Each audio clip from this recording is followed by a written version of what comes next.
What is going on, comic book familia? This is Ephraim Passpoint Comics, and thanks for checking out my channel.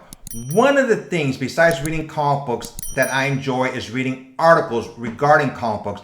I know what you're saying. Passpoint Comics, expand your horizon.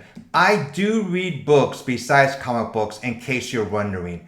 But one of my pet peeves is how there has not been an upgrade on the actual modern age of comics. How is 1985 modern? The age should have ended in the year about the early 2000s, in my opinion.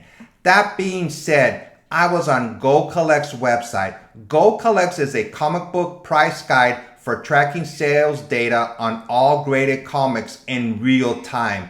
They have a monthly or annual subscription, and they also have a free option. They also have articles and blogs.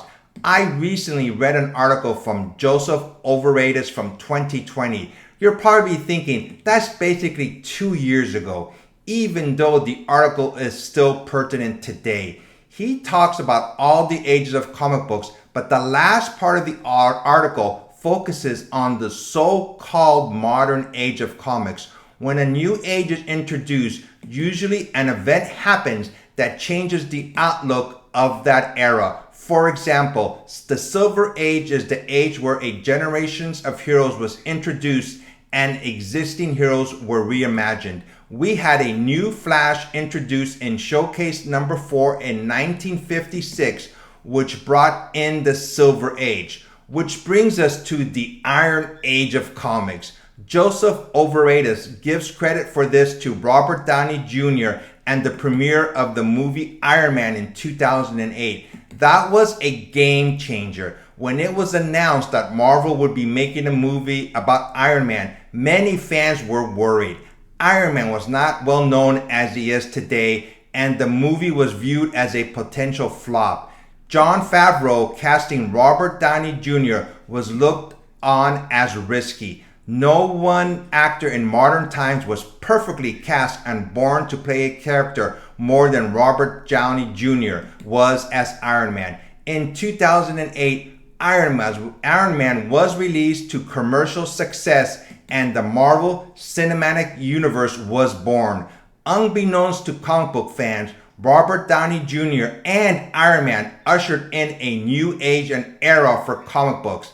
The success of Iron Man in 2008 brought renewed attention to comic books, and the comic book universe was altered forever.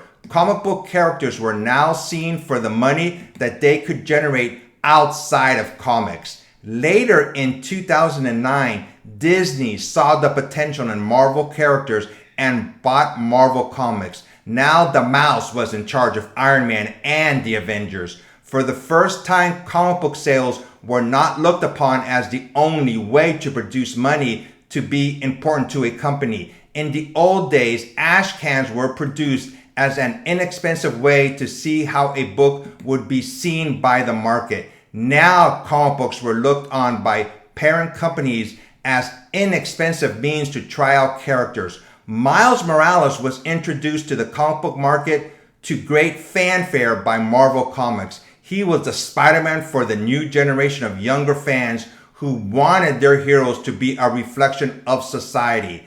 According to Overatus, at no time in history of comics do I believe so much is at stake. Movies, YouTube, phone apps, video games, and so much more are trying to get people's money. The Iron Age, in my opinion, marks not the end, but a new beginning for comic books.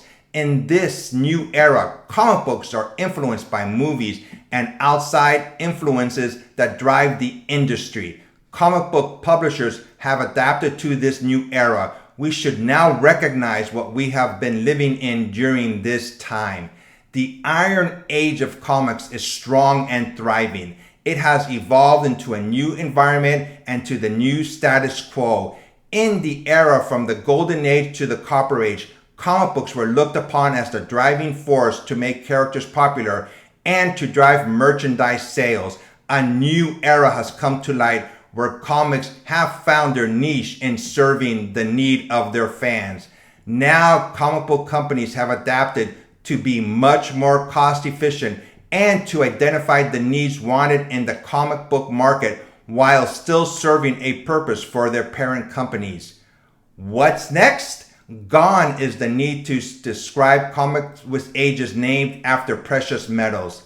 Now comics serve a purpose that is grounded in function.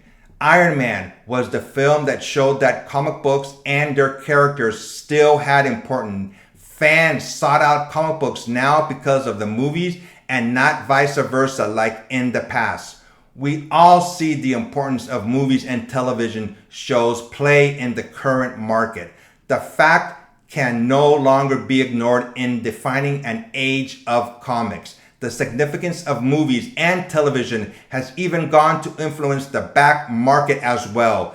These changes were all caused by the casting of one man in a role that he was born to play. This role will define his career. This role changed the path of comic book companies. Then why should not we as fans serve notice that we see this change in the age of comics and finally recognize the time we are now living, the Iron Age of comics?